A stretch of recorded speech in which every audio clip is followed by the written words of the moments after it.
Ernakulam പറവൂരിൽ electric car recharge ചെയ്യുന്നതിനിടെ സ്ത്രീക്ക് ഷോക്കേറ്റു. KSEBയുടെ വാഹന ചാർജിംഗ് സ്റ്റേഷനിൽ നിന്നാണ് പറവൂർ സ്വദേശി സ്വപ്നയ്ക്ക് ഷോക്കേറ്റത്. യുവതി പറവൂർ പോലീസിൽ പരാതി നൽകി. വിവാഹശേഷം പത്തനംതിട്ടയിൽ സ്ഥിരതാമസമാക്കിയ സ്വപ്ന അവിടേക്ക് പോകുന്നതിന് മുൻപ് വൈദ്യുതി കാർ ചാർജ് ചെയ്യാനാണ് ചാർജിംഗ് കേന്ദ്രത്തിലെത്തിയത്. എന്നാൽ കാറിൽ 59% ചാർജ് കയറിയപ്പോൾ ചാർജിംഗ് മെഷീൻ പ്രവർത്തനരഹിതമായി. വൈദ്യുതി ബന്ധം നിലച്ചതാണെന്ന് കരുതി അല്പനേരം കാത്തുനിന്നെങ്കിലും വീണ്ടും പ്രവർത്തിക്കാതിരുന്നതിനാൽ കാറിന്റെ കണക്ടറിൽ നിന്നും പ്ലഗ് വിച്ഛേദിച്ച ശേഷം മെഷീനിലേക്ക് തിരികെ വെച്ചപ്പോഴാണ് ഷോക്കേറ്റതെന്ന് KL സ്വപ്ന പറഞ്ഞു.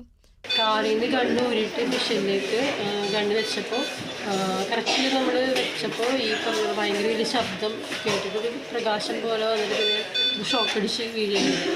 ഇത് പെട്ടെന്നുള്ളൊരു ഇതായതുകൊണ്ട് എനിക്ക് ഈ പറഞ്ഞ പോലെ കൈയിൻ്റെ ഇവിടെ നിന്ന് പൊള്ളിയിട്ട് ഈ പിന്നെ ഇടത് ഭാഗത്ത് നമ്മുടെ തൊടയുടെ 2 ഭാഗം പൊള്ളിയിട്ടുണ്ട്.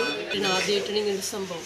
ഇപ്പോൾ എനിക്ക് പേടിയാണത് ചെയ്യാൻ വേണ്ടി എനിക്ക് പേടിയാണ്. കാരണം അത്രയും വലിയൊരു അത്ര 1000 വാട്ടിലോട്ട് തോന്നുന്നു. അതിൽ നിന്ന് ഇങ്ങനെ ഷോക്ക് അടിച്ചിട്ട് ഞാൻ ജീവനോടെ ഇരിക്കുന്നത് എൻ്റെ ദൈവത്തിൻ്റെ അനുഗ്രഹം കൊണ്ട് മാത്രമാണ്. ഷോക്കേറ്റ് തെറിച്ചു വീണ സ്വപ്നയ്ക്ക് ശ്വാസതടസ്സവും തലകറക്കവും ഉണ്ടായി.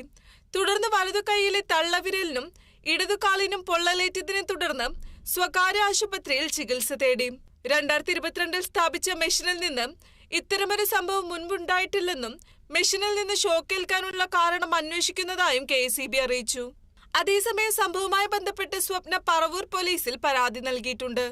Kerala vision news, Ernakulam.